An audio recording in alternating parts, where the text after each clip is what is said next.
Doctor കുറച്ച് മുന്നേ വാക്സിൻസിനെ കുറിച്ച് പറഞ്ഞില്ലേ? സാധാരണ കുഞ്ഞുങ്ങളിലല്ലേ വാക്സിൻസ് എടുത്ത് വരുന്നത്. പ്രായമായ ആൾക്കാരിൽ വാക്സിൻസ് എടുക്കാവോ?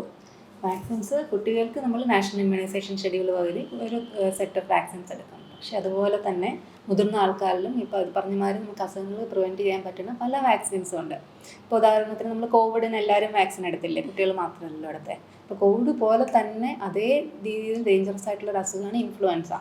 ആൻഡ് ഇൻഫ്ലുവൻസയെ പ്രിവെൻറ്റ് ചെയ്യാൻ വേണ്ടിയിട്ട് ഫ്ലൂ വാക്സിൻ ഉണ്ട്. വർഷത്തിലൊരിക്കലും ഇൻഫ്ലുവൻസ വാക്സിൻ എടുത്തു കഴിഞ്ഞാൽ നല്ലൊരു ശതമാനം ഇൻഫ്ലുവൻസ കാരണം ഉണ്ടാകുന്ന പനിയും ന്യൂമോണിയയും ഒക്കെ നമുക്ക് പ്രിവെൻറ്റ് ചെയ്യാൻ പറ്റും. എസ്പെഷ്യലി കുട്ടികൾക്കൊക്കെ, ഈ സ്കൂളിൽ പോകുന്ന കുട്ടികൾക്ക്, ഇത് കുട്ടികൾക്കും എടുക്കാം മുതിർന്നവർക്കും എടുക്കാവുന്ന വാക്സിനാണ്. കുട്ടികൾക്കൊക്കെ സ്കൂളിൽ പോയി കഴിഞ്ഞ് കഴിഞ്ഞാൽ എപ്പോഴും പനിയും ചുമയും, അത് എല്ലാവരും സ്ഥിരമായിട്ട് വരുന്നൊരു കംപ്ലയിൻ്റാണ്. എപ്പോഴും എനിക്കിപ്പോൾ എൻ്റെ കുഞ്ഞിന് പനിയും ചുമയാണ്. ഇപ്പോൾ ഫ്ലൂ വാക്സിൻ എടുക്കുന്നതുകൊണ്ട് എല്ലാ പനിയും ചുമയും നമുക്ക് പ്രിവെൻറ്റ് ചെയ്യാൻ പറ്റില്ല.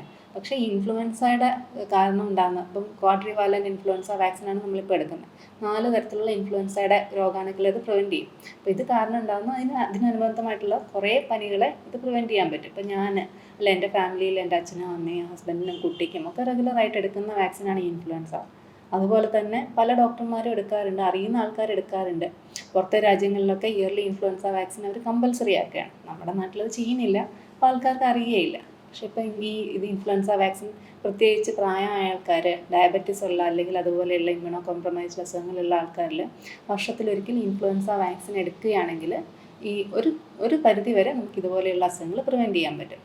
അതൊന്ന്. രണ്ടത് ന്യൂമോകോക്കൽ വാക്സിൻ എന്ന് പറഞ്ഞിട്ട് കാര്യമായിട്ടുള്ള ന്യൂമോണിയ വരാനുള്ളത് പ്രിവെൻറ്റ് ചെയ്യാൻ പറ്റുന്ന ഒരു വാക്സിനാണ്.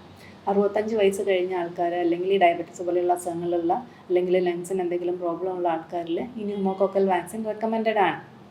അതുപോലെ തന്നെ ഹെർപ്പിസ് സോസ്റ്റർ എന്നുള്ള അസുഖമുണ്ട്. അതായത് പണ്ട് ചിക്കൻ ബോക്സ് വന്ന ആൾക്കാരിൽ പ്രായമാകുമ്പോൾ, അല്ലെങ്കിൽ ഡയബറ്റീസ് പോലെയുള്ള ഇമ്മ്യൂണോ കോംപ്രമൈസിങ് അസുഖങ്ങൾ വരുമ്പോഴത്തേക്ക് ഈ വൈറസ് അവരുടെ ഞരമ്പുകളിൽ റീആക്ടിവേറ്റ് ചെയ്തിട്ട് ഉണ്ടാകുന്ന അസുഖമാണ് ഹെർപ്പിസ് സോസ്റ്റർ. ഇതിന് നമുക്ക് ഹെർപ്പിസ് സോസ്റ്ററിന് വേണ്ടിയിട്ടുള്ള വാക്സിൻ ഉണ്ട്. ഇത് എടുത്തു കഴിഞ്ഞ് കഴിഞ്ഞാൽ ഇത് വളരെ പെയിൻഫുൾ ആയിട്ടുള്ളൊരു കണ്ടീഷനാണ്. അത് അനുഭവിച്ച ആൾക്കാർക്കറിയാം.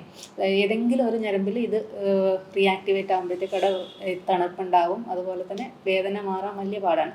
പക്ഷെ ഇതിനുള്ള ഈ വാക്സിൻ എടുത്തു കഴിഞ്ഞ് കഴിഞ്ഞാൽ നമുക്കിത് പ്രിവെൻറ്റ് ചെയ്യാൻ പറ്റും. പിന്നെ ഉള്ളതെന്ന് വെച്ച് കഴിഞ്ഞാൽ, ഇപ്പം ഏതെങ്കിലും ഒരു വാക്സിൻ നേരത്തെ എടുത്തിട്ടില്ല എന്നുണ്ടെങ്കിൽ, ഹെപ്പറ്റൈറ്റിസ് ബിയുടെ വാക്സിനൊക്കെ പണ്ട് കാലത്ത് കോമൺ ആയിരുന്നില്ല, ഇപ്പോഴത്തെ കുട്ടികളൊക്കെ എടുക്കുന്നുണ്ട്. പക്ഷെ അത് എടുത്തിട്ടില്ലാത്ത ആൾക്കാരാണെങ്കിൽ അവർക്ക് അതെടുക്കാം.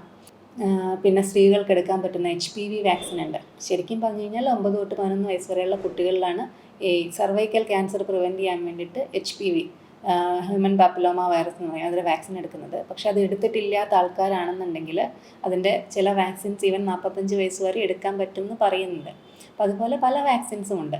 ഇപ്പോൾ ഈ വാക്സിൻ അതുകൂടാതെ നമ്മൾ ഇപ്പോൾ TTയുടെ വാക്സിൻ, TT ചില ആൾക്കാർ അത് കൂടുതലായിട്ട് എടുക്കുന്ന ആൾക്കാരുമുണ്ട്. പക്ഷെ ഇപ്പോൾ TT നേരത്തെ വാക്സിനേറ്റ് എടുത്ത ആൾക്കാരാണെങ്കിൽ 10 വർഷത്തിലൊരിക്കൽ TTയുടെ ബൂസ്റ്റർ എടുക്കണം എന്നാണ് പറയുന്നത്. അപ്പോൾ ഇങ്ങനെ അഡൾട്ട്സിന് എടുക്കാൻ പറ്റുന്ന പല വാക്സിൻസും ഉണ്ട്. ഈ വാക്സിൻസൊക്കെ പലതരം അസുഖങ്ങളെ പ്രിവെൻറ്റ് ചെയ്യും.